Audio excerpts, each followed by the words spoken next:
perzinahan, persoalan perzinahan ini. Ini kan berbahaya kalau nanti diarahkan kepada LGBT dan seterusnya. Ini berbahaya sekali. Sekarang kita dapat musibah dari apa namanya tsunami Aceh, kemudian tsunami Palu, kemudian tsunami macam-macam, gempa bumi. Ini terakhir di Cianjur ya. 600 lebih. Itu kan kalau kita baca surat Al-Qamar, di sana Allah menceritakan, mengisahkan bagaimana Allah menghancurkan kaum Ad, kaum Samud, kaum Bani Ayub, kaum itu karena kemaksiatan. Astagfirullah. Saya tadinya kira hoax. Tapi ketika Luhut ini menyampaikan presentasi di Komisi Anggaran, beliau pakai slide. Dan kemudian slide itu sampai ke saya. Dari anggota Dewan, dari komisi itu. Saya hitung betul. 1, 2, 3, 27. Dan itu setiap jabatan itu ada SK-nya. Mulai urus laut, kemudian urus COVID-19, urus kereta api, urus ini 27. Jadi wajar saja kalau beliau mengatakan bahwa KPK jangan sering OTT. Karena beliau takut nanti beliau juga kena kan, karena 27 jabatan. Nah, setiap jabatan itu ada potensi untuk KKN dan bla bla bla. Nah, itu satu. Dalam Al-Maidah 38 disebutkan oleh Allah bahwa laki-laki muslim, perempuan muslim kalau mencuri dipotong tangannya.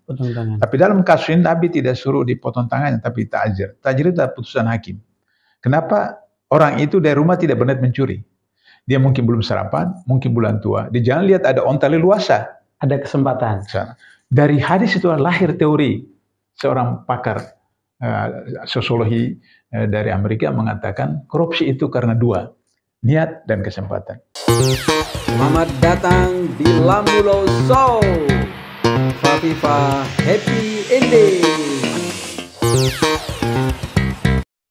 Assalamualaikum warahmatullahi wabarakatuh. Apa kabar sahabat Fafifa di seluruh tanah air? Salam sehat, salam bahagia, salam sukses untuk kita semua. Alhamdulillah, akhirnya program Fafifa TV, program terbaru yaitu Lamulo Show. Fafifa Happy Ending. Hidup bahagia, muda berkarya, tua bahagia, mati masuk surga. Dan alhamdulillah program kita yang terbaru kali ini kita hadirkan, akan kita undang narasumber-narasumber yang kompeten tentunya. Insya Allah mulai dari tokoh politik, tokoh pendidikan, tokoh-tokoh yang sukses yang akan memberikan inspirasi untuk kita semua, kita akan coba hadirkan di studio kita di Fafifa TV. Hari ini kita sangat beruntung ya. Hari ini alhamdulillah kedatangan tokoh kita luar biasa, orang tua kita, tokoh politik, tokoh nasional. Tokoh kita kali ini Pak Abdullah Heha Mahua. Assalamualaikum Pak Abdullah. Waalaikumsalam warahmatullahi wabarakatuh. Selamat datang Pak. Alhamdulillah. Gimana kabar Pak Abdullah? Alhamdulillah sehat. Sehat Pak ya. Yeah. Oke, Pak Abdullah, sahabat Fafifa, siapa nggak kenal beliau? Pak Abdullah adalah orang yang sangat concern mengenai korupsi ya. Beliau alhamdulillah kalau nggak salah sudah 10 tahun ya Kiai kemarin di KPK ya. 8 tahun. 8 tahun ya. 8 tahun di KPK. Jadi kali ini topik kita Pak Abdullah, karena ini teman-teman biar sangat beruntung ya, hari ini kita akan coba tanya mengenai bagaimana mengenai korupsi di Indonesia ya, kemudian kita akan coba nanti ke politik juga, dan yang ketiga adalah mengenai tentang isu-isu yang terbaru di negeri ini. Oke Pak Abdullah ya. Boleh saya tahu Pak Abdullah itu berapa lama sejak tahun berapa di KPK Pak? Saya masuk KPK tahun 2005 sampai 2013. Jadi 8 tahun di KPK sebagai penasihat KPK. Yang sebelum ada KPK ada namanya KPKPN, Komisi Pemeriksa Kekayaan Penyelenggara Negara. Di KPKPN itu saya wakil ketua selama 4 tahun. Sehingga dengan begitu maka apa yang kami lakukan di KPKPN itu saya bawa ke KPK, meskipun dalam status penasihat, tapi program-program pencegahan, program-program pemberantasan bisa saya dengan teman-teman di KPK melakukan usaha optimal, misalnya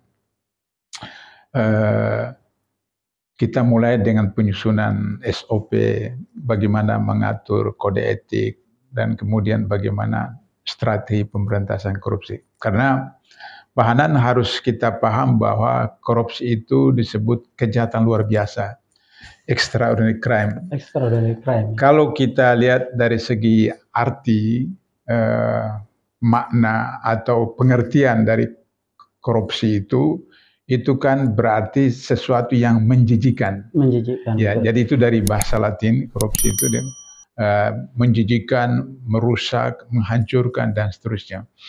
Nah, kemudian PBB pada tanggal 9 Desember tahun ini, itu setiap tahun tanggal 9 Desember diperingati sebagai hari peringatan korupsi internasional, karena PBB menetapkan sebagai kejahatan luar biasa. Kenapa? Pertama, kejahatan luar biasa karena dia tidak hanya berlaku di satu negara, tapi seluruh negara. Beberapa tahun lalu ada Panama Papers itu memberitakan tentang bagaimana orang Indonesia punya sekian simpanan uang di Swiss, di Hong Kong, di Amerika, di Eropa, bahkan di Singapura. Panan saya itu 3 tahun pernah mengajar di Singapura. Singapura ya? Ya, Abdullah ya? 3 tahun saya mengajar di Singapura dari tahun 96 sampai 99. Saya menemukan di Singapura itu bahwa orang terkaya di Singapura itu bukan orang Singapura. Orang terkaya di Singapura itu orang Indonesia. Orang Indonesia, Pak ya? Kemudian tinggal di Singapura. Hotel termewah di Singapura bukan punya orang Singapura. Punya orang Indonesia. Orang Indonesia ya. juga. Jadi itu ilustrasi tentang korupsi itu indikator sebagai kejahatan luar biasa itu bersifat transnasional. Jadi meliputi seluruhnya. Ya. Nah, orang tidak tahu kenapa PBB khususnya negara-negara Eropa itu serius untuk memberantas korupsi di negara-negara di seluruh dunia, karena mereka itu pada umumnya adalah negara kreditor. Ya, mereka memberikan bantuan keuangan kepada negara-negara yang sedang berkembang, termasuk Indonesia. Termasuk Indonesia ya. Jadi kalau misalnya pemerintah di negara-negara yang mereka beri bantuan itu korupsi, maka kemudian uang mereka itu tidak bisa kembali. Betul. Nah, jadi itu subjektif mereka. Kenapa mereka serius untuk membantu mendorong PB agar supaya melakukan pemberantasan korupsi di Indonesia itu. Tapi bagi internal kita bangsa Indonesia sendiri itu memang luar biasa. Luar biasa. Ya. Kenapa? Karena indikator yang kedua dari korupsi sebagai kejahatan luar biasa itu adalah mengakibatkan pembuktiannya itu sukar. Jadi kalau tadi bersifat transnasional, yang kedua pembuktiannya sukar. Korupsi pembuktiannya sukar. Kalau misalnya pidana umum, katakanlah kasus Sambo misalnya, Yosua sudah meninggal beberapa pekan, kemudian digali, diautopsi, bisa diketahui. Bisa diketahui di deteksi ya, bahwa meninggalnya wajar atau tidak wajar. Bahkan sampai bertahun-tahun pun bisa. Tapi kalau korupsi tidak semudah itu, Pak Hanan. Korupsi itu Pak Hanan menggunakan laptop atau menggunakan HP, tekan dengan jari sendiri, terus kemudian sebut 5 juta, 1 miliar, semacam transfer, sudah itu selesai, kemudian delay, selesai. Jadi sukar sekali ya, sulit sekali itu. Karena itu maka ada PPATK. PPATK itu tugasnya untuk memonitor kemana uang bergerak, sehingga kemudian belajar. Tapi orang Indonesia itu, Pak Hanan, saya biasa sampaikan di beberapa kegiatan seminar, simposium, BIMTEK, baik DPRD maupun pejabat-pejabat eksekutif, bahwa orang Indonesia itu sedemikian rupa sehingga iblis itu tidak mau bertugas di Indonesia. Karena iblis itu kalah sama orang Indonesia. Coba, karena ada PPATK, maka kemudian mereka tidak mentransfer melalui bank.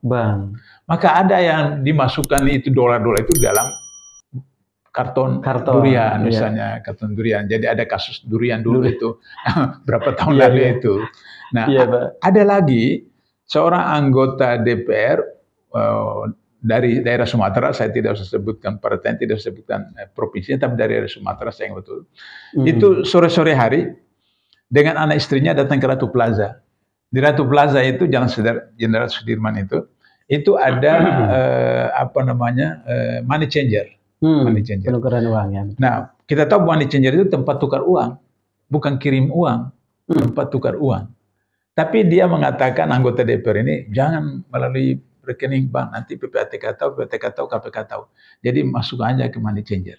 Maka dia datang ambil itu uang, pakai tas apa itu yang belanja di pasar itu, kresek, tas kresek, ya itu yang hitam itu. Kalau dia masukkan dalam tas presiden bisa dianggap ini apa dirampok begitu, maka tas kresek. Begitu dia mau naik mobilnya, terus teman-teman KPK, maaf Pak, silakan ikut kami ke mobil. Dibawalah itu dia dengan anak istrinya ke kantor KPK. Di Kuningan. Nah, jadi itu berbagai cara mereka untuk mengelabui seperti itu. Betul, ya. Nah, sehingga dengan begitu itu disebutkan kejahatan luar biasa karena pembuktiannya sukar.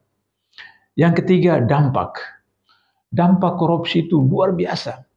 Orang selama ini berpikir bahwa korupsi itu hanya soal ambil uang negara atau uang perusahaan. Masyarakat kurang memperhatikan bahwa korupsi itu bisa mengakibatkan rumah tangga berantakan.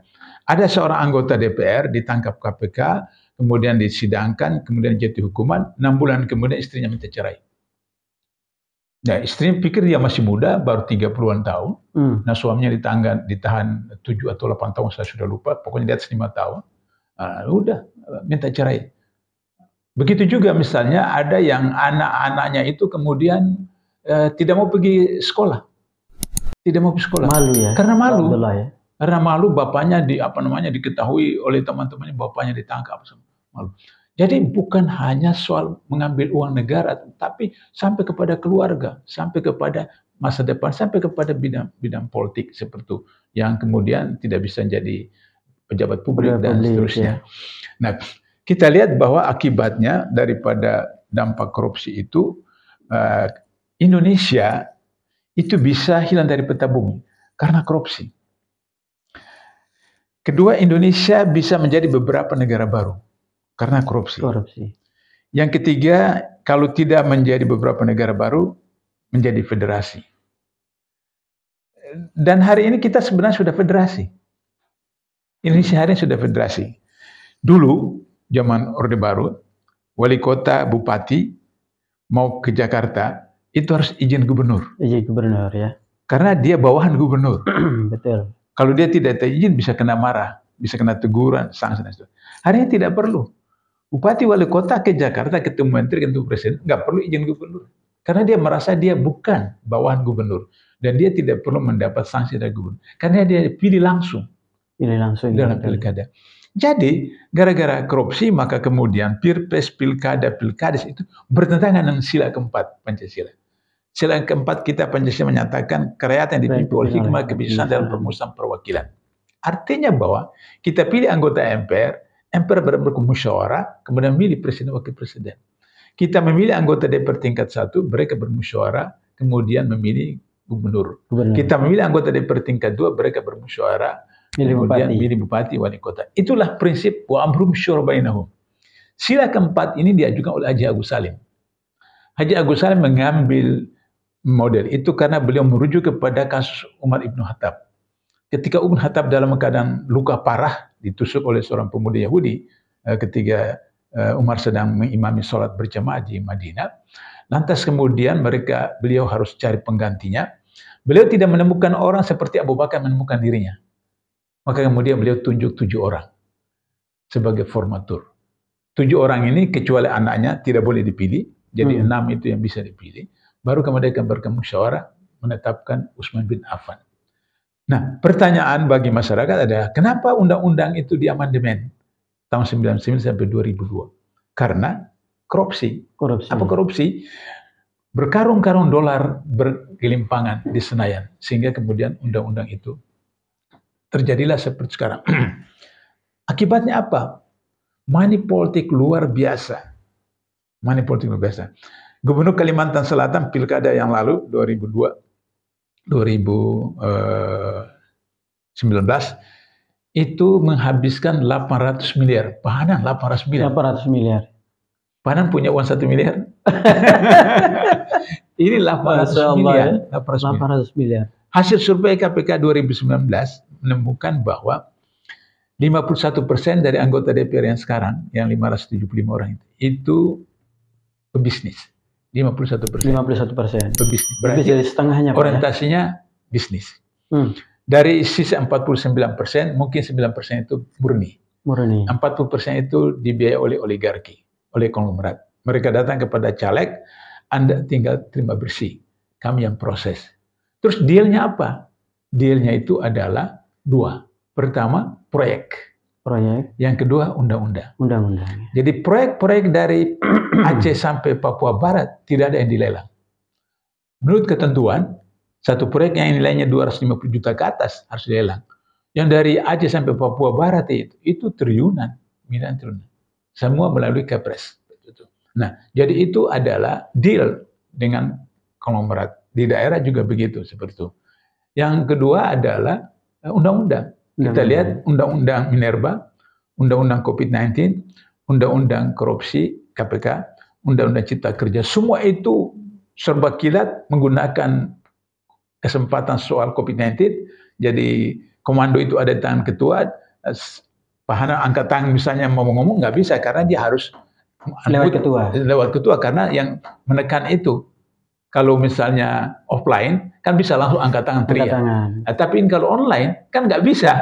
Jadi ketua yang menentukan kasih hijau atau tidak untuk bisa bicara. Kasih bicara apa tidak? Ada tidak seperti itu. Maka kemudian dalam waktu singkat, undang-undang ini disahkan. Nah, seperti itu. Jadi itulah deal dengan para konglomerat bagi caleg-caleg. Begitu juga di tingkat 2 seperti ini, perda ya. Seperti itu.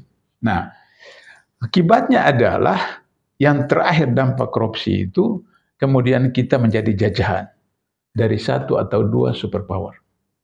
Mari saya berikan angka-angka secara garis besar pahanan. Utang pemerintah tahun ini 2022 ya. Itu 7.000 triliun. 7.000 triliun ya. Utang BUMN itu 6.000 triliun. Utang swasta 4.000 triliun. Jadi total utang kita tahun ini 2022 itu 17.000 triliun. Kalau dibayar secara reguler itu 2050 baru lunas. Pertanyaannya 2050 itu masih ada Indonesia atau tidak? Nah, ya, Pak. Satu hal yang pasti bahwa untuk bayar bunga utang tahun ini 2022 itu 405 triliun. Bunga utang aja? Bunga utang saja 405 triliun. Dan di APBN 2023 itu ditetapkan 433 triliun untuk bayar bunga utang tahun 2023.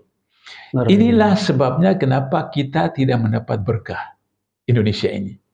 Kenapa? Karena kata Rasulullah, orang yang memakan riba sama dengan menjinai ibu kandung sendiri. Itu dosa paling kecil, oke. Itu. Sedangkan menjinai perempuan yang bukan keluarga saja itu neraka, apalagi menjinai ibu kandung sendiri. Nah, inilah soal keberkahan, sehingga sering saya katakan di mana-mana bahwa Arab Saudi itu cuma punya 1 pohon, namanya pohon kurma. Kita punya pohon nggak bisa dihitung, dari Aceh sampai Papua Barat itu ribuan pohon. Arab Saudi cuma punya 1 hasil tambang, namanya minyak. Kita punya hasil tambang nggak bisa dihitung, dari Aceh sampai Papua Barat. Ada minyak, ada aluminium, ada batu bara, ada uranium, ada nikel, ada timah, nggak bisa dihitung seperti itu. Tapi di Arab Saudi tidak ada pajak penghasilan.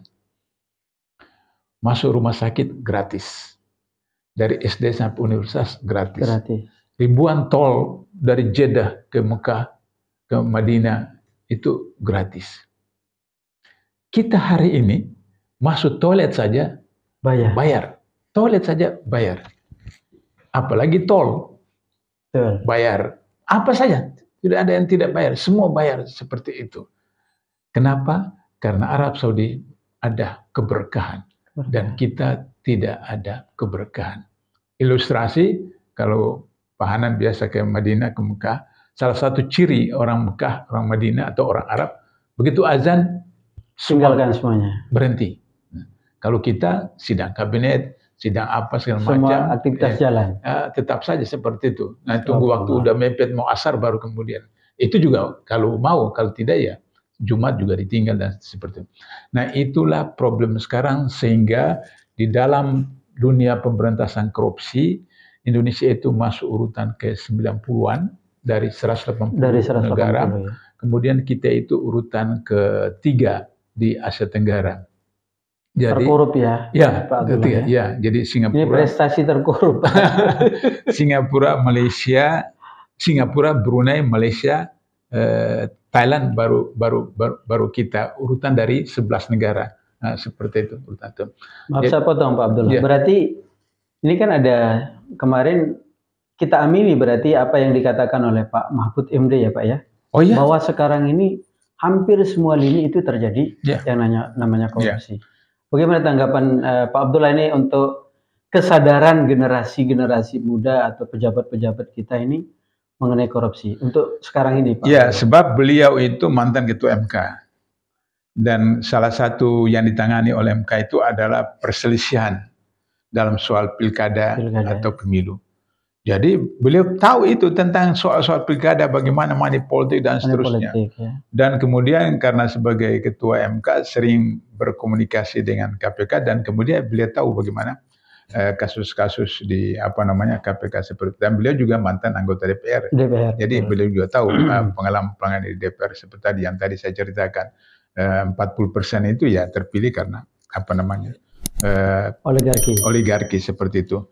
Nah, oleh karena itu maka bagaimana caranya untuk bisa kita hindari pemberantasan korupsi untuk kita minimalisir 0% tidak bisa. 0%. Pada zaman Nabi juga ada korupsi. Tapi pada zaman Nabi para sahabat ada korupsi kemudian dicegah, ditindak langsung. Ya, kalau kita lihat bahwa kata Rasulullah, pemilik onta yang tidak diikat ontanya jika dicuri maka pencurinya tidak dihudul tapi ditazir.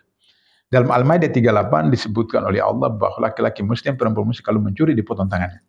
Tapi dalam kasus ini Nabi tidak suruh dipotong tangannya tapi ta'zir. Ta'zir itu adalah putusan hakim. Kenapa? Orang itu dari rumah tidak berniat mencuri. Dia mungkin belum sarapan, mungkin bulan tua. Di jalan lihat ada onta leluasa. Ada kesempatan. Dari hadis itu lahir teori. Seorang pakar sosiologi dari Amerika mengatakan korupsi itu karena dua, niat dan kesempatan. Jadi niat itu ada domain individu yang dibangun oleh pendidikan rumah, pendidikan sekolah, pendidikan masyarakat. Kesempatan ada sistem yang diterapkan di keluarga, di masyarakat, di pemerintahan negara. Sehingga untuk menyelesaikan bangsa Indonesia ini hanya dua hal saja kita selesaikan.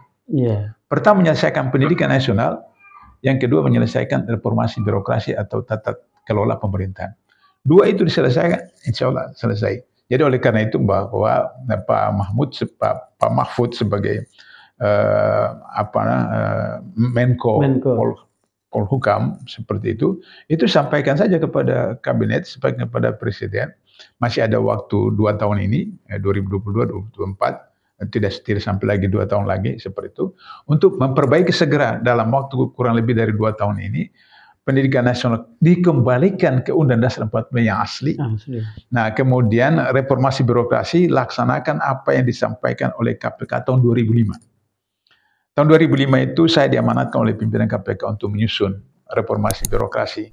Dan waktu itu saya susun dalam 4 hal. Mereka 5 pimpinan KPK setelah ketemu SBY, kemudian ketemu saya, salah seorang wakil ketua beritahu Pak Abdullah, tolong dibuatkan ini susun. Maka saya susun yang pertama itu adalah SDM yang berintegritas dan profesional. Jadi ASN, PNS itu harus berintegritas dan profesional. Ya. Nah, kenapa saya mengemukakan integritas lebih dulu? Karena kalau profesional itu bisa belajar kemudian. Sudah jadi pegawai ASN, kemudian ikut BIMTEK, ikut Diklat, dan sebagainya. Tapi kalau integritas itu sudah memang dari sononya. Nah, sehingga itu. Jadi harus manusianya SDM. Dan itu sesuai dengan wahyu pertama yang diturunkan oleh Allah kepada Rasulullah tentang manusia, pendidikan. Bismillahirrahmanirrahim. Iqra bismillahirrahmanirrahim. Khalaqal ikra bil akram alladzi 'allama kalam. 'Allamal insana ma lam ya'lam. Baru yang kedua itu remunerasi, penghasilan atau gaji. Tapi remunerasi yang menyejahterakan.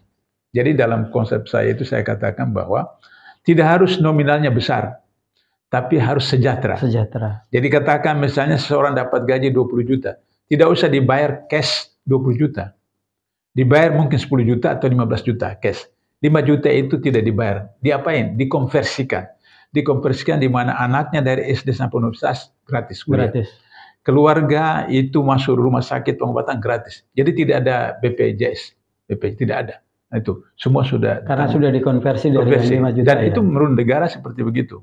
Undang-undang 45 seperti begitu. Kemudian mau pergi kantor, mau pergi sekolah, ada kendaraan antar jemput seperti itu. Nah, sehingga dengan begitu maka para orang tua itu mempunyai invest bagi keluarga dan anak-anaknya. Kalau dikasih 20 juta orang Indonesia pahanan, sama aja, 50 juta sama saja. Habis juga. Satu pekan pergi ke mall segala habis juga.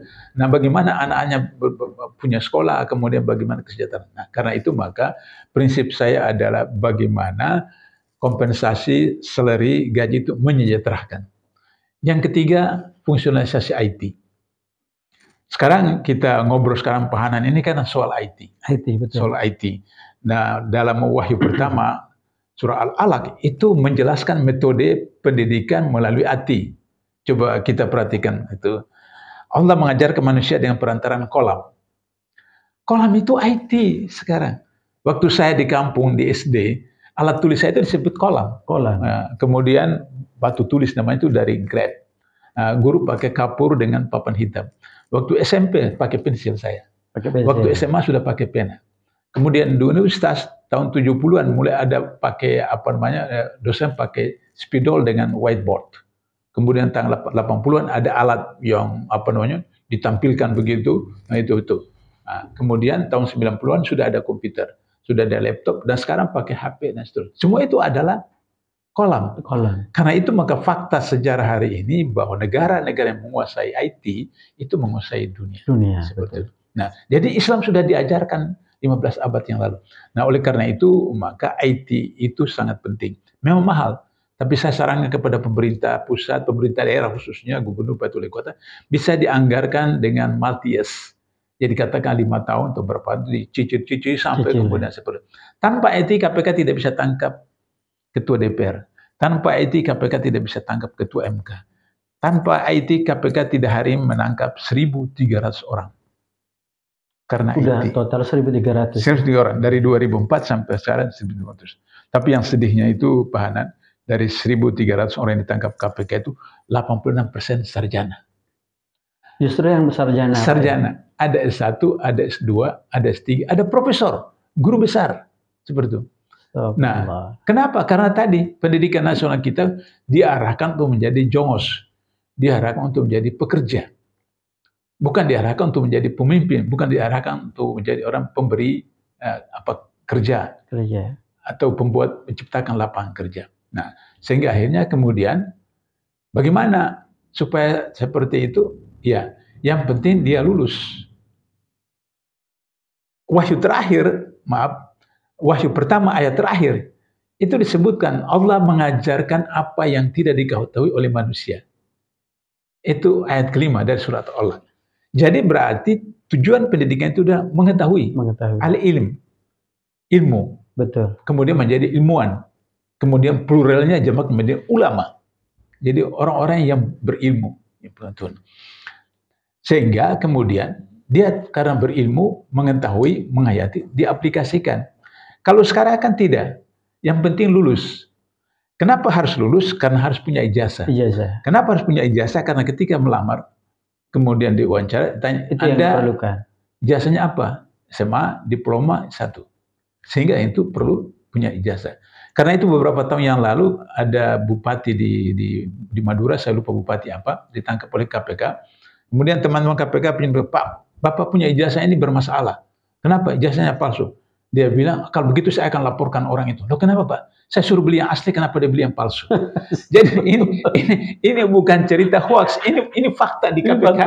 Fakta di KPK seperti itu. Nah, jadi jasanya, karena sistem pendidikan nasional kita seperti begitu. Jadi harus kembalikan. Nah, sehingga dengan begitu maka IT itu bisa membuat orang kemudian mawas diri. Kan ada namanya pemicu. Yang terbaik kan dari diri sendiri, tapi ada pemicu. pemicu untuk kemudian membuat kita jujur, kita dengan CCTV. Di KPK itu kan semua ruangan ada CCTV. Ya, itu IT, sehingga memicu untuk kita kemudian berdisiplin, menjaga diri sendiri dan seterusnya. Terakhir, reformasi birokrasi itu adalah pengelolaan sumber daya alam berdasarkan Undang-Undang Dasar 45 yang asli. Sumber daya alam ya. Kita dari Aceh sampai Papua Barat, tidak ada satu daerah yang tidak punya sesuatu. Kalau kita lola sesuai dengan sumber daya alam sesuai dengan Undang-Undang 45, kita tidak perlu minta utang dari siapapun. Kita tidak perlu pinjaman luar negeri. Kita bisa mengelola wilayah sumber daya alam kita sendiri seperti itu. Sehingga dengan demikian maka dengan reformasi birokrasi itu selesai. Jadi itu saja saran saya, konsep saya untuk menyelesaikan persoalan ini dalam konteks apa yang disebut oleh Dr. Profesor Mahfud MD. Maka kita harus selesaikan pendidikan nasional dan kita atur tata kelola pemerintahan dan reformasi birokrasi yang bisa dilaksanakan oleh semua instansi pemerintahan. Tapi saya mau beri catatan terakhir ini adalah bahwa dari tahun 2005 sampai sekarang belum 25% kementerian, lembaga negara, Pemda yang melaksanakan reformasi birokrasi. Kenapa? Karena kalau itu dilaksanakan dengan konsekuen, apa yang mereka anggap selama ini sebagai rezeki itu hilang. Itu problemnya. Ya. Contoh apa? PNS atau ASN itu tidak boleh dapat honor. Tapi sekarang kita lihat di kementerian, lembaga negara, DPR, ada sidang, ada uang sidang. Saya tanya kenapa ada uang sidang? Ya karena sidang untuk menyusun undang-undang. Loh, tugas Anda itu menyusun undang-undang. Dan untuk itu Anda digaji. Jadi sudah situ. Kenapa ada honor? Nanti kalau berprestasi, ya ada namanya tunjangan kinerja. Jadi ada tunjangan kinerja. Kalau kinerja bagus dapat A, kinerja sedang dapat B, kinerja jelek dapat C, kinerja D, seperti itu. Jadi dengan begitu sehingga kemudian sekarang itu reformasi birokrasi praktis tidak jalan sehingga apa yang disebut oleh Mahfud MD itu karena seperti demikian sehingga terjadi monopoli politik, terjadi pengaruh oligarki dan seterusnya. Itu ini Pak Abdullah. Ini malah kebalikannya nih Pak, ini ada yang lagi hangat-hangatnya nih, statement dari Menko juga ini Pak, Pak Luhut ya kan, beliau bilang jangan sedikit-sedikit OTT, ya kan, malu-maluin artinya gimana ini Pak Abdullah kalau ada pejabat kita yang seperti ini Pak? Ya, saya baru temukan di dunia, bukan di Indonesia, di dunia. Saya sekarang sudah 75 tahun, ya. 75 tahun. Iya, baru saya temukan di dunia ada seorang menteri yang 27 jabatannya. Astaga. Saya tadinya kira hoax. Tapi ketika Luhut ini menyampaikan presentasi di Komisi Anggaran, beliau pakai slide. Dan kemudian slide itu sampai ke saya. Dari anggota dewan, dari komisi itu. Saya hitung betul. 1, 2, 3, 27. Dan itu setiap jabatan itu ada SK-nya. Mulai urus laut, kemudian urus COVID-19, urus kereta api, urus ini 27. Jadi wajar saja kalau beliau mengatakan bahwa KPK jangan sering OTT, karena beliau takut nanti beliau juga kena kan karena 27 jabatan. Nah, setiap jabatan itu ada potensi untuk KKN dan bla bla bla. Nah, itu satu. Yang kedua, Pak Luhut ini atau para pejabat atau pihak-pihak terkait itu tidak mengerti tentang KPK. KPK itu berbeda dengan kepolisian, kejaksaan, dengan hakim, Mahkamah Agung. Kenapa? Di KPK itu ada yang disebut dengan KPI, Key Performance Indicator. Setiap orang, mulai dari waktu saya penasihat sampai pegawai batu punya indeks kinerja tahunan. Katakanlah waktu saya masih di sana, polisi, jaksa, penyelidik atau JPU itu punya minimal 1 tahun 4 kasus dia tangani. Kalau 4 kasus selesai, maka dia kinerjanya dapat A. Kalau kinerja dapat A, maka dia punya tunjangan kinerja itu 10% dari gaji pokok. Kalau B itu 7%. Kalau C 5%. Kalau D 0. Sehingga orang kemudian fastabiqul khairat, di KPK itu fastabiqul khairat. Berlomba-lomba untuk mencapai. Sehingga saya pernah temukan 2009 atau 2010 ada seorang pegawai KPK di satu direktorat di KPK itu dengan atasannya pada bulan itu menerima gaji sama besar. Kenapa sama besar? Karena bosnya itu kinerjanya dapat C, dia waktu dapat A, sehingga tunjangan kinerjanya tinggi. Seperti itu. Nah ini yang dimaksud. Kenapa saya dukung konsep itu di KPK? Karena kata Allah, la yukallifu nafsan illa wus'aha. Allah tidak beratkan sesuatu kepada hambanya kecuali apa yang dia mampu, apa yang dia pikul. Jadi kalau di kampung saya itu, kalau bangun subuh rezeki banyak, bangun siang rezeki dicaplok ayam, patok ayam seperti itu. Nah jadi fastabiqul khairat betul-betul seperti berlomba-lomba ya, berlomba-lomba untuk berbuat kebaikan. Sehingga dengan demikian maka orang harus memenuhi KPI. Ketika Jokowi jadi presiden, ketika Luhut jadi Menko, kemudian bekerja sama dengan oligarki, KPK ini berbahaya. KPK harus diberangus, KPK harus diimpotenkan, harus dibuat tidak berdaya. Maka diamandemenlah Undang-Undang KPK menjadi nomor 19 tahun 2019, di mana ada hal yang sangat luar biasa itu dihilangkan. Misalnya untuk penyadapan harus izin Dewan Pengawas. Izin Dewas ya. Dewan Pengawas itu diangkat oleh Presiden. Sekarang kalau Pak Hanan jadi Ketua Dewan Pengawas, kemudian perintah menyadap Jokowi, berani nggak Pak Hanan? Logikanya nggak mungkin kan? Karena diangkat oleh Presiden. Begitu juga dengan menteri-menteri yang lain seperti itu. Sehingga akhirnya kemudian kasus-kasus besar, apakah BLBI, apakah Mekarta, apakah IKTP, apakah reklamasi. Senturi, itu nggak bisa ditangani karena harus izin dari Dewan Pengawas. Nah, maka setiap pegawai KPK khususnya penyidik dan JPU kan harus mencapai KPI. Betul. Nah, harus KPI dia cari kasus-kasus yang kemudian bisa terlaksana tanpa dihalangi oleh Dewan Pengawas. Kalau Dewan Pengawas sudah ini nggak apa-apa lah. Tapi kalau ketika berkaitan dengan orang-orang besar, tokoh-tokoh, partai besar, Dewan Pengawas tidak akan kasih seperti itu. Itulah maka kemudian OTT berjalan. Nah, sehingga kemudian ada bercanda teman-teman, ya ini yang kena naas, ini kena naas. Tapi itu rahasianya. Kalau misalnya LBP tidak mau dikatakan di OTT atau apa aja, kembalikan Undang-Undang KPK pada yang asli. Logikanya kalau kita aja ini prestasi, mohon maaf ya, korupsi aja di Asia 3 tadi Pak ya, urutan ketiga. Ya kalau nggak ada OTT artinya apa Pak? Ya. Artinya terjadi korupsi dan korupsi lagi kan begitu Pak? Kita lihat Orde Baru itu kan 32 tahun. Sebenarnya dalam undang-undang, saya perhatikan undang-undang yang dibuat pada zaman Orde Baru itu naskah akademisnya bagus. Kenapa? Karena yang menyusun undang-undang pada zaman Orde Baru itu profesor, doktor di bidangnya masing-masing, khususnya bidang hukum. Ahlinya Pak ya. Itu. Sehingga naskah akademisnya bagus. Hari ini tidak. Kenapa? Karena profesor, doktor yang ASN yang tidak boleh jadi anggota DPR. Kalau mau jadi anggota DPR harus berhenti. Nah, persoalannya ada kalau berhenti, kalau terpilih. Kalau tidak terpilih, seperti itu. Maka kemudian undang-undang kita pada zaman reformasi ini tidak berkualitas. Baru sebulan 2 bulan diajukan ke Mahkamah Konstitusi dan seterusnya seperti itu. Karena tadi 51% dari anggota DPR pusat itu adalah pebisnis, sehingga orientasinya bisnis seperti itu. Sehingga naskah akademiknya seperti itu. Nah, oleh karena itu maka kalau Pak Luhut tidak mau agar supaya di OTT, ya kembalikan kepada Undang-Undang KPK yang asli sehingga kemudian semua bisa merasakan penegakan hukum yang benar, keadilan penegak hukum sehingga semua kena di depan hukum, semua berlaku sama. Oke. Terakhir Pak Abdullah sebelum kita ini, Pak Abdullah ini berarti 2005 sampai 2013 ya Pak?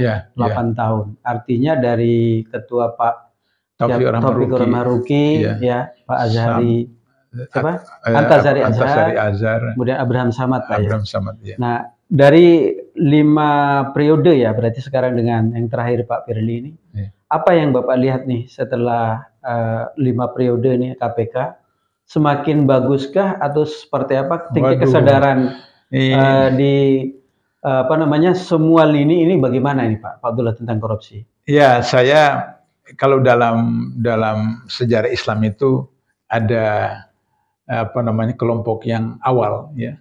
Para sahabat awal itu yang kata Rasulullah juga itu yang terbaik kan. Yang terbaik. Semua generasi Pak Abdullah itu ya. Seperti itu. Nah, kenapa? Karena generasi pertama itu meletakkan dasar fondasi pertama. Jadi 2004-2005 itu kami selesaikan tentang bagaimana SOP, bagaimana kode etik, bagaimana peraturan kepegawaian itu ditata. Jadi itu bangunan dasar fondasi. Fondasi ya, Ya. Pak ya. Baru kemudian melaksanakan program.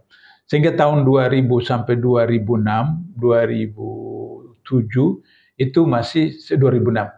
LSM masih ngeledek KPK. KPK cuma tangkapnya mantan-mantan. Jadi mantan ini, mantan ini, mantan. Tidak pernah nangkap yang Kakap. bukan, yang masih berkuasa. Oh, siap. Berkuasa. Nah, seperti itu.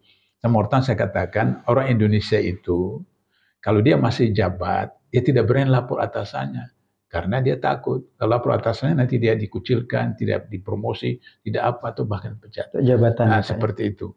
Nah, sehingga nanti ketika bosnya sudah berhenti, baru dia berani lapor. Tapi setelah sosialisasi kami gencar dari 2005 sampai 2006 itu masyarakat mulai berani, sadar. Kemudian melapor seperti itu. Nah, oleh karena itu maka akhirnya kita tangkaplah katakanlah misalnya yang pertama ditangkap itu kan Gubernur Aceh. Seumur hidup Indonesia, gubernur yang ditangkap pertama itu Gubernur Aceh oleh KPK. Kemudian KPK juga menangkap besan presiden. Iya. Besan presiden. KPK. Pak Pohan ya. Iya, Aulia Pohan. Pohan. Itu besan presiden. Sudah itu kemudian KPK tangkap mantan Kapolri. Mantan Kapolri menjadi dubes di Malaysia. Di Malaysia. Nah, sehingga dengan begitu itu luar biasa. Nah, setelah kemudian ketika Pak Antasari Azhar jadi ketua, para konglomerat itu mulai sadar, waduh ini KPK berbahaya nih, kalau dibiarkan terus ini. Nah, sehingga akhirnya waktu pertama itu orang tidak terlalu bersemangat tentang KPK. Itu, ketika angkatan kedua, Pak Antasari itu orang mulai berebut, wah ini bahaya nih, berebut untuk jadi. Itulah sebabnya ketika periode Pak Antasari mulai diobok-obok, sehingga kemudian Pak Antasari ditahan seperti itu. Nah, kemudian periode ketiga Abraham Samad masih berjalan seperti itu, tapi diobok-obok lagi. Terakhir kemudian Abraham Samad dengan Bambang Widianto juga ditahan. Nah, ada kasus itu ya Pak ya? Kasus Kalimantan Timur, Pilkada Kalimantan Timur. Nah, terakhir periode yang sudah menjelang finishnya itu KPK nasibnya itu adalah ketika Pak Agus Raharjo. Itu dianggap itu sudah batas terakhir itu eksistensi KPK yang bagus. Udah marwahnya udah. Sudah itu. Baru kemudian terakhir sekarang itu. Terakhir sekarang itu betul-betul memang konglomerat mempromosikan bagaimana Firly ini menjadi ketua KPK. Ketika dia jadi deputi penindakan, saya diundang oleh pengawas internal KPK untuk diminta keterangan saya sebagai ahli. Apakah yang dilakukan oleh deputi penindakan KPK itu melanggar kode etik atau tidak? Pahanan harus ditahu bahwa di KPK itu pegawai itu bukan takut sama pimpinan. Pegawai itu tidak takut kepada pimpinan KPK, tidak takut sama deputinya, tidak takut sama direkturnya. Pegawai KPK takut sama pengawas internal. Pengawas internal. Ya, karena pegawai KPK tidak bisa dipecat tanpa rekomendasi pengawas internal, tanpa diperiksa oleh pengawas internal. Jadi saya diundang, kemudian sebelum saya diajukan pertanyaan, ditayangkan 2 video singkat. Saya lihat, wah ini bukan pelanggaran kode etik, ini pidana. Ini ketua KPK yang sekarang, Pak? Iya, waktu itu dia deputi penindakan. Oke. Mereka tanya kenapa? Dia bilang, karena undang-undang KPK menetapkan orang KPK tidak boleh bertemu langsung maupun tidak langsung dengan tersangka, calon tersangka, saksi, calon saksi, dan keluarga. Secara aturan itu Pak ya? Itu aturan. Dan ternyata di video itu dia berangkulan 2 kali dengan gubernur yang sedang diawasi oleh KPK. Singkat cerita diproses, maka kemudian dijatuhi hukuman bersalah. Cuma SOP jatuhnya etik ya Pak ya? Kode etik. Kode etik ya. Cuma SOP di KPK itu yang menjatuhkan, menetapkan salah atau tidak salah itu majelis kode etik, tapi yang mengeksekusi itu pimpinan. Jadi sebelum pimpinan terbitkan SK, itu kemudian ditarik oleh instansinya. Maka kemudian jadi Kapolda di kampungnya, di Sumatera Selatan. Maka kemudian dia ikut seleksi. Pimpinan KPK lolos di pansel, kemudian sampai ke DPR. Pimpinan KPK secara resmi mengirim surat ke DPR bahwa orang ini bermasalah. Tapi Pahanan tahu, seluruh anggota Komisi 3 DPR bulat suara termasuk PKS memilih Firly. Saya ditanya sama wartawan, kenapa bisa begitu? Saya bilang Firly itu mantan Deputi Penindakan. Jadi dia tahu kartu-kartu mereka seperti itu. Nah, itu problem. Ya, itulah sebabnya kenapa dia dipaksakan untuk harus jadi ketua KPK untuk menyelamatkan beberapa pejabat-pejabat. Kalau Pak Hanan ingat ada namanya buku merah, yang salah satunya akibatnya maka novel disiram ya, air raksasa seperti itu. Jadi itu tugas Firly untuk menyelamatkan di sana. Sehingga akhirnya 75 orang yang dianggap sebagai mazhab Abdullah Hemahwa di KPK itu yang disebut polisi Taliban itu disingkirkan dengan menggunakan instrumen TWK, tes wawasan kebangsaan. Nah, itu taktik daripada Firly menjalankan tugas bosnya untuk kemudian harus disingkirkan orang-orang seperti itu. Nah, itu sehingga ini mencapai titik nadir.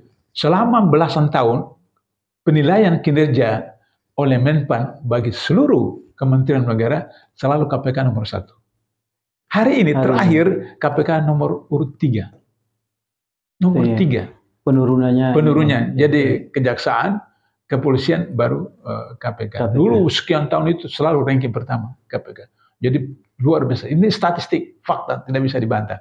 Bahwa dengan kepemimpinan Firly sekarang, KPK hilang kepercayaan, kemudian tidak bisa lagi dipercaya oleh masyarakat. Itu dasar. Iya.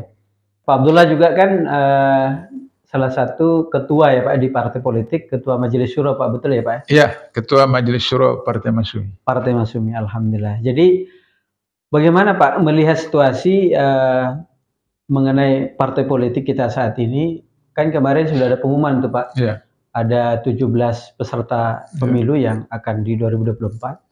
Nah, ini kan untuk Partai Masyumi sendiri dan partai-partai yang tidak lolos, sebenarnya seperti apa nih Pak di KPU yang terjadi Pak? Ya, memang bukan karena saya Masyumi jadi saya harus membela Masyumi, tidak. Tapi saya tetap berpegang pada Quran dan hadis yang salah tetap salah. Kata Rasulullah, jika Fatimah binti Muhammad mencuri, aku sendiri akan memotong tangannya. Jadi, dan itu saya buktikan ketika masih di KPK, sampai di KPK, ada sepupu saya yang saya biarkan KPK menangkap dia. Begitu juga ada adik ipar kandung saya, adik kandung dari istri saya, kemudian melamar di KPK. Kemudian, ada keluarga yang melamar sempat? Ya, beberapa tahun lalu waktu saya masih di KPK, untuk jadi pegawai KPK. Begitu saya tahu, saya beritahu Biro SDM, coret yang diluluskan. Nah, itu. Masya Allah. Mereka tanya kenapa ini adik ipar saya. Sebab di KPK itu penentuannya adalah tidak boleh ada hubungan keluarga. Nah, lantas kemudian ada adik ipar yang lain bilang, ya biar aja nanti dia kalau sudah ketahuan bahwa dia adik ipar baru dipecat. Saya bilang kalau itu saya biarkan, saya korupsi 140 juta. Kenapa? Karena penerimaan pegawai KPK dari penerimaan proses sampai pelantikan itu 70 juta satu orang Pak ya? Satu orang. Jadi kalau 2 orang 140 juta. Jadi kalau saya biarkan sampai ketahuan baru diberhentikan, berarti saya mengakibatkan negara rugi 140 juta korupsi. Nah karena itu saya tegakkan. Dalam konteks Masyumi, itu kan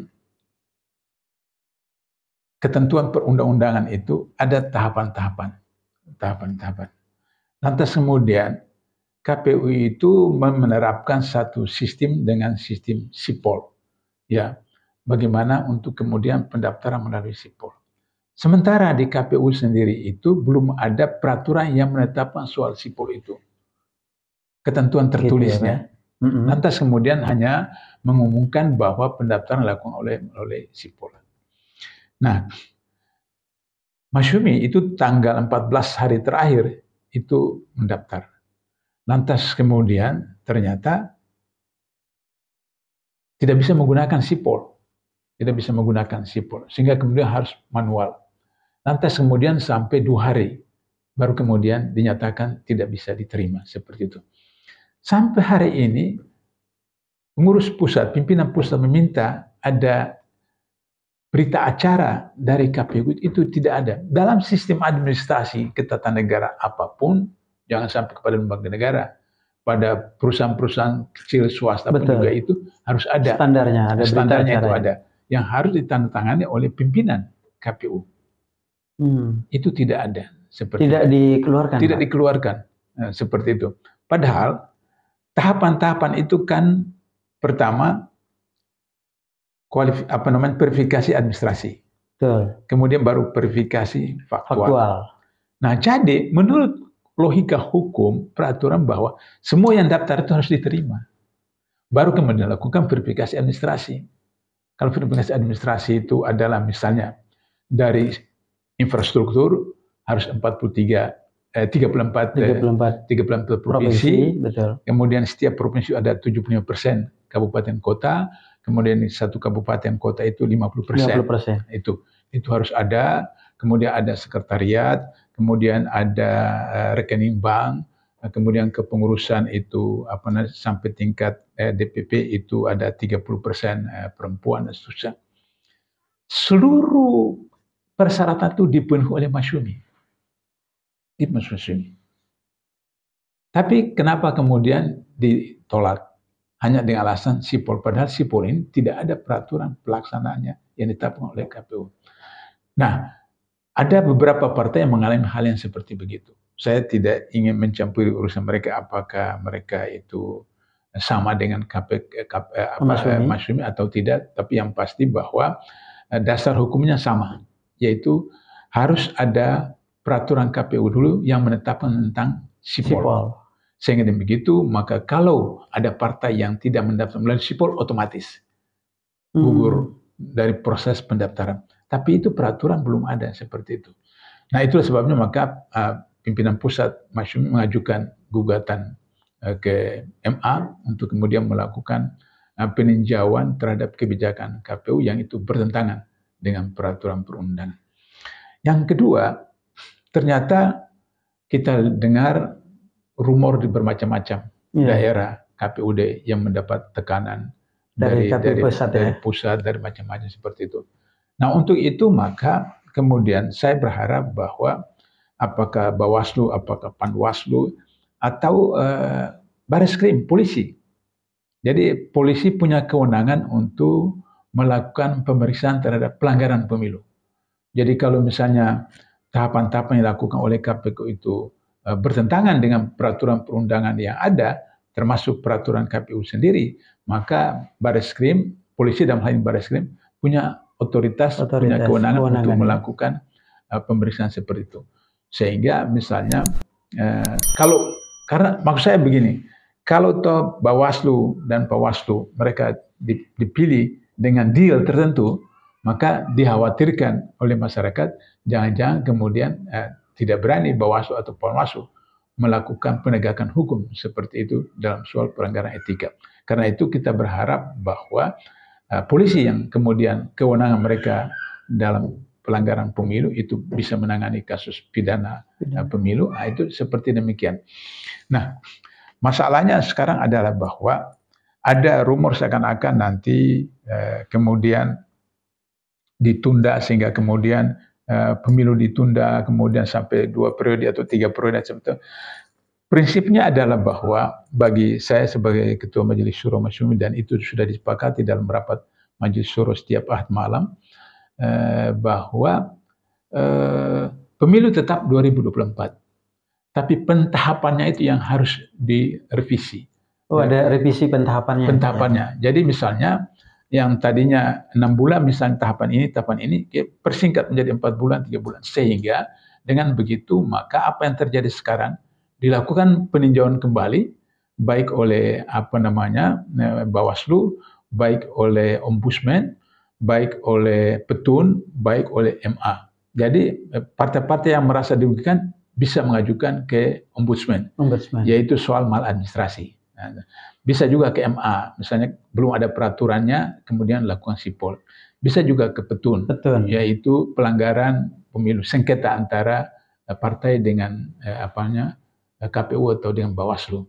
Nah, semua itu akhirnya kemudian kalau ditemukan bukti fakta, maka kemudian semua hasil KPU yang selama berapa bulan itu dimansuhkan, dibatalkan, sehingga kemudian diproses ulang.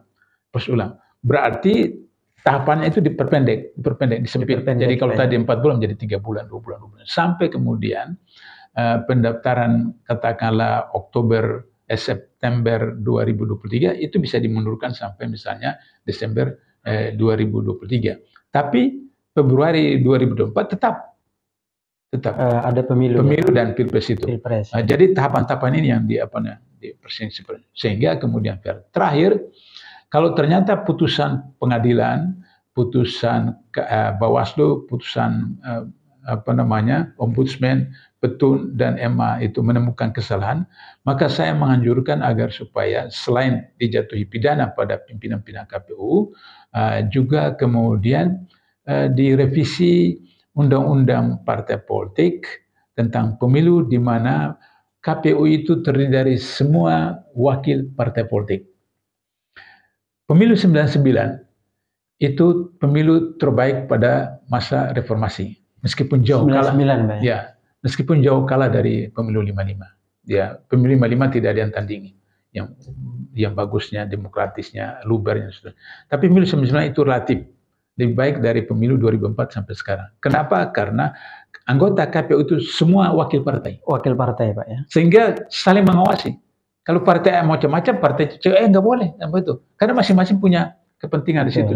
Sehingga masing-masing punya itikat yang sama untuk mensukseskan pemilu, kontrol sehingga kemudian bisa terbentuk. Kalau sekarang kan saya punya pengalaman 2019 anggota KPUD kabupaten di salah satu kabupaten di Sumatera Selatan menceritakan kepada saya bahwa kemudian dari berapa orang anggota KPUD itu semua periksa oleh kepolisian karena melanggar kode etik dan manipulasi, hanya dia yang tidak. Lantas kemudian ditanya, kenapa kamu tidak diperiksa? Ya, saya tidak bisa berkolaborasi, kawan dan seterusnya. Sehingga kemudian ketika dia mau ikut seleksi kali kedua, justru dia yang tidak lolos. Karena dia tidak mau terima money politik yang lain. Itu fakta yang saya temukan, dan dia cerita kepada saya bagaimana hal seperti begitu. Nah, ada lagi misalnya 2019 itu ketua KPU dia datang ke satu ormas, kemudian ke sekretaris ormas. Di kabupaten itu dikasih 1 M, pilih capres ini, nanti kemudian Bapak punya ormas, punya universitas, akan dikasih izin dan seterusnya. Itu fakta di lapangan, dan itu saya temukan fakta di lapangan seperti itu. Jadi oleh karena itu, maka kalau kita mau agar supaya pemilu 2024 itu yang terbaik, dan saya menyarankan kalau Jokowi itu mau dianggap sebagai seorang presiden yang berhasil,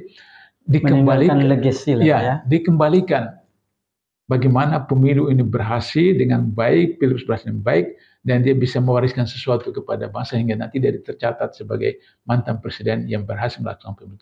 Jika tidak, maka pertama akan cacat namanya, yang kedua dia akan ditangkap setelah sudah pergantian rezim, karena dianggap dia mengetahui, merestui pemilu yang curang dan seterusnya, dan itu bisa mengalami nasib seperti Presiden Korea Selatan, presiden negara-negara lain yang setelah tidak jadi presiden kemudian bisa ditahan seperti ditangkap. Ya. Nah, itu saran saya, dan saya sebagai presiden, sebagai seseorang yang menganggap bahwa mantan kepala negara itu perlu dijaga dan nama baiknya dan seterusnya. Nah, kalau itu maka kemudian bisa pemilu 2024 bisa berjalan dengan baik. Saya kira itu, Pak Hanan. Iya. Sedikit lagi Pak Abdullah, ini kemarin saya baca di media ya, itu ada 9 parpol yang melaporkan KPU ya kan ke DKPP, Dewan Kehormatan Penyelenggara Pemilu. Artinya apa yang dilaporkan oleh sistem sipol tadi kah, atau memang seperti apa itu Pak Abdullah? Ya, pertama ya yang saya baca dan saya dengar langsung dari teman-teman bahwa ada satu maladministrasi, kemudian ada juga money politik, ada juga pelecehan seksual seperti itu.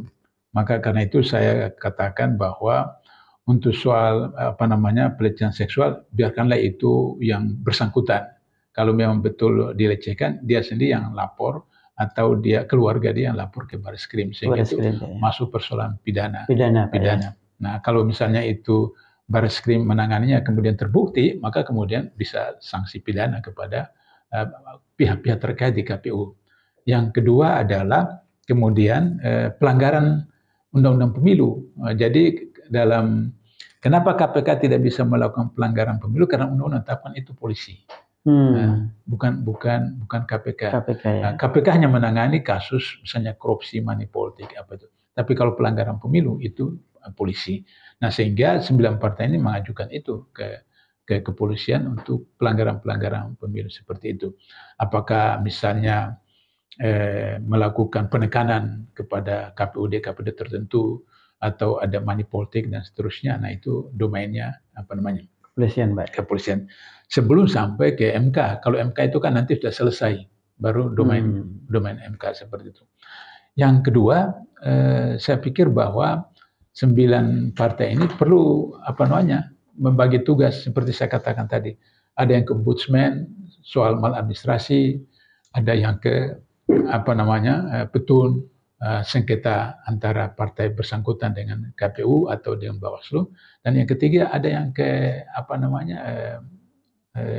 MA untuk mengajukan judicial review atau gugatan karena melanggar seperti yang dilakukan oleh Masyumi itu, karena belum ada peraturan di KPU tentang sipol, tapi kemudian diterapkan sipol sehingga kemudian merugikan sekian partai seperti itu. Nah, itu saran saya kepada mereka seperti demikian, ya 9 partai itu. Nah, terserap pada mereka apa yang diprioritaskan, tapi yang harus dipahami bahwa 9 partai ini harus bertekad bahwa pemilu harus diselamatkan, pemilu harus dilaksanakan dengan jurdil, kemudian tidak ada money politik dan seterusnya. Itu menjadi sangat penting, sehingga hasil daripada pemilu dan pilpres itu melahirkan anggota DPR, DPRD, presiden, wakil presiden yang bersih, jujur, yang bermoral, beretika, berintegritas, sehingga membawa bangsa ini ke depan menjadi lebih baik lagi. Saya kira itu, Pak. Amin. Kita tadi kan Pak Abdullah sedikit singgung mengenai hukum, Pak, ya. Ya. Kita bagaimana pandangan Pak Abdullah mengenai ini, kan ada yang baru disahkan nih, Pak, KUHP ya, Pak, ya. Ya. KUHP ini ada, bahkan ini kan berjilid-jilid, ada anak mahasiswa kita ya, adik-adik kita demo ya, karena memang kesannya KUHP ini diputuskan begitu cepat ya, dan banyak kontroversi gitu loh, Pak. Bagaimana pandangan Pak Abdullah mengenai KUHP yang terbaru ini, Pak? Jadi, walaupun KUHP-nya memang akan diberlakukan 2025 ya, Pak, ya. Ada 2023 atau 2025? 25 kan dikasih 3 tahun ya, Pak, untuk. Ya, tapi itu kalau bagi penguasa, kalau dianggap itu merugikan, dia berlakukan saja seperti itu, meskipun masa jedanya 2025. Pertama, saya harus jelaskan bahwa KUHP ini berasal dari Belanda. Ketika Belanda menjajah kita 3,5 abad, maka undang-undang itu yang dipakai, KUHP. Tapi undang-undang yang disebut dengan KUHP yang dari Belanda itu dari Prancis. Dari Prancis. Karena Belanda pernah dijajah oleh Prancis. Sebagian pasal-pasal dalam KUHP itu Islami. Kenapa? Karena Islam pernah berkuasa di Prancis Selatan. Pernah berkuasa di Prancis Selatan. Sehingga kita lihat kalau misalnya di KUA Perdata itu tentang tanah apa segala macam, yang kalau misalnya sampai sekian tahun tidak dikelola oleh pemiliknya, maka berhak dikelola oleh masyarakat sekitar pemerintah. Dalam hukum Islam seperti begitu, seperti itu.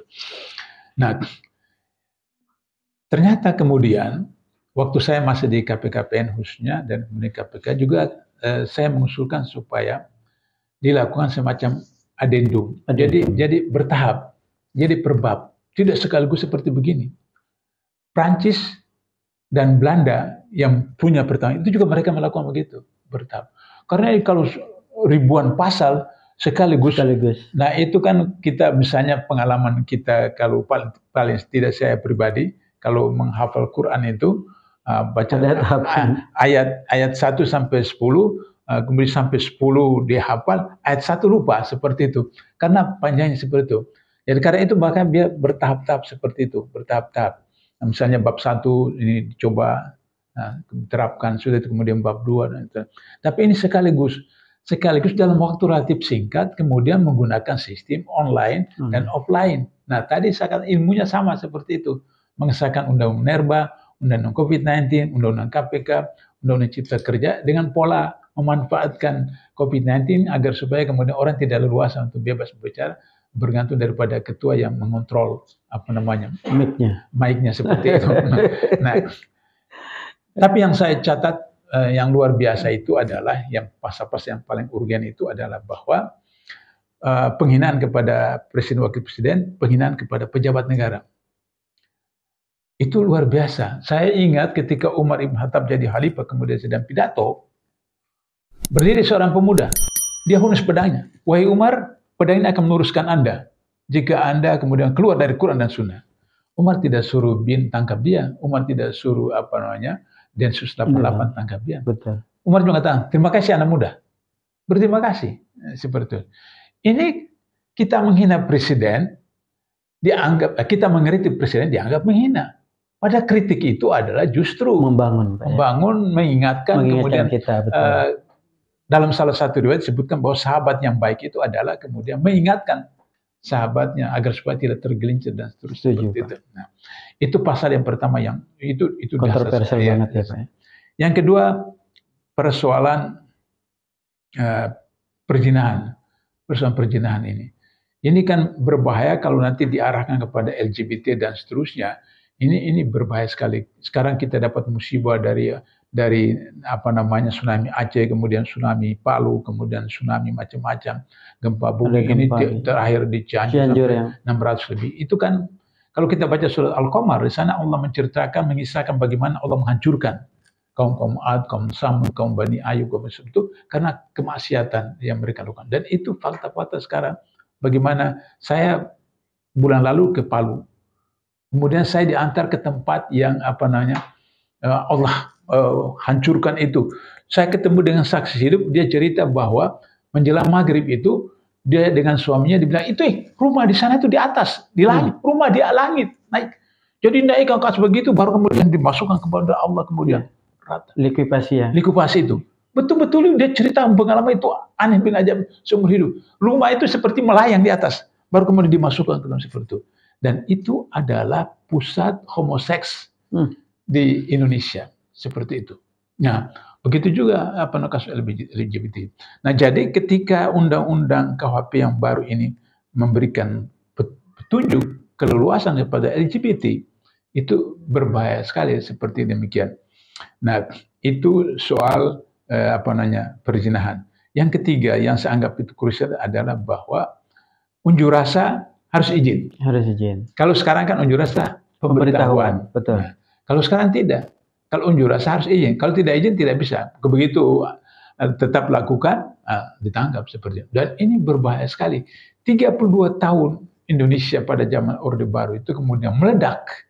Itu seperti hujan, kemudian tidak ada saluran, kemudian akhirnya mampat, terus kemudian banjir, air bah, apa saja yang menghalangi dia.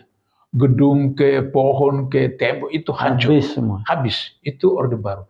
Nah sekarang ini pemerintah mau mengulangi lagi seperti Orde Baru atau seperti Orde Lama, di mana kemudian akhirnya tidak boleh unjuk rasa, tidak boleh kritik, tidak boleh dan ini berbahaya sekali. Berbahaya. Dan saya menganggap bahwa ini luar biasa dan akan terjadi kerusakan yang luar biasa karena nanti kalau ada orang korupsi tidak boleh dikritik. Ada orang melakukan pembunuhan tidak boleh kritik.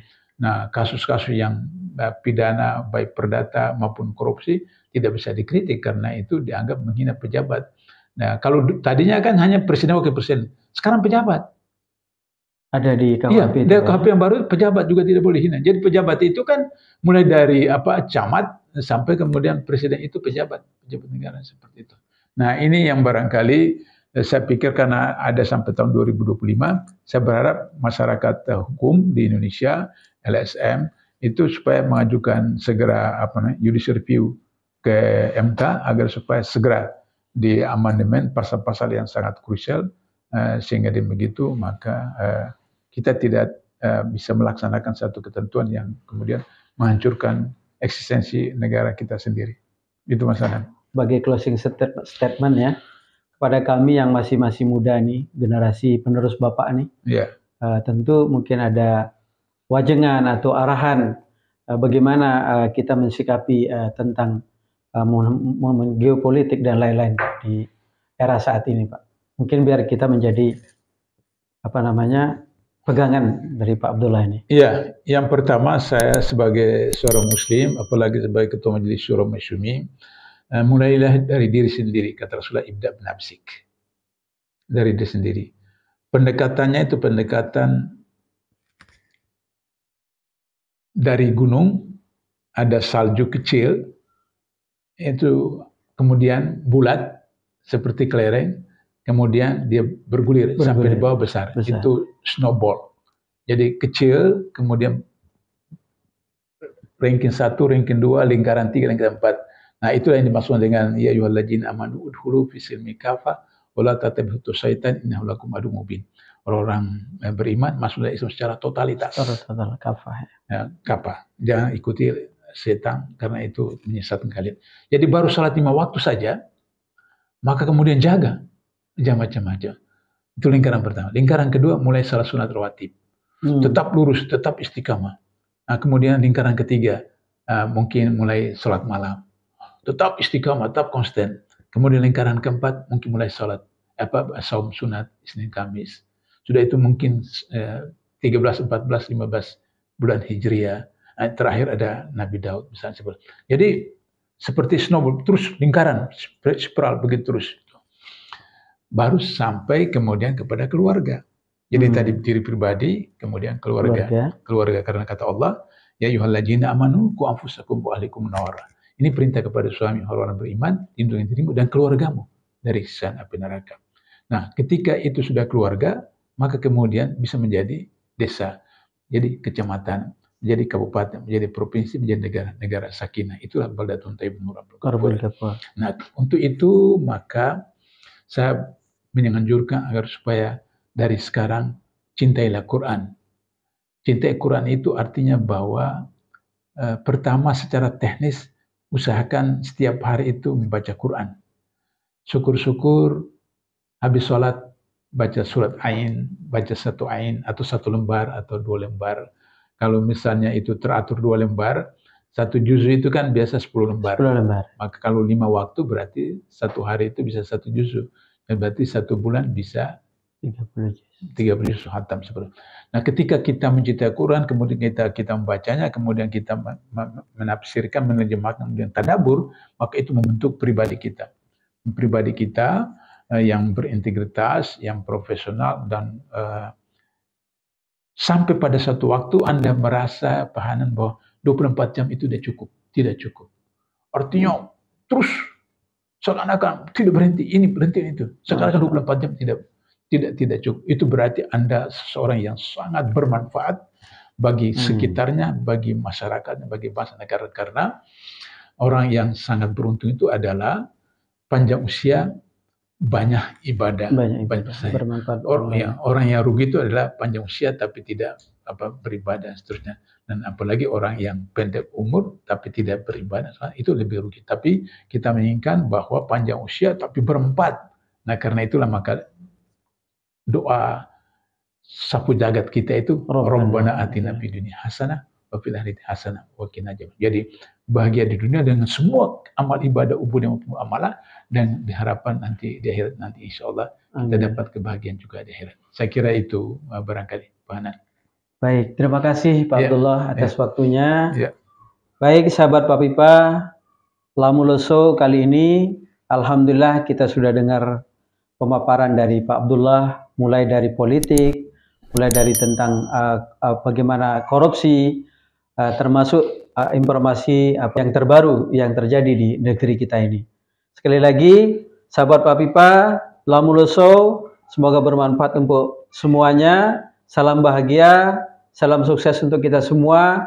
Jangan lupa untuk tonton terus Pak Pipa, Lamuloso. Jangan lupa like, comment, and share. Ya, kalau mau bahagia, tonton terus Pak Pipa TV, yaitu Pak Pipa Happy Ending, muda berkarya, tua bahagia, mati masuk surga.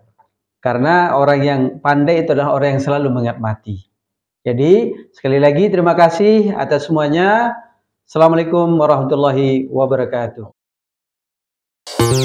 Selamat datang di Lamuloso.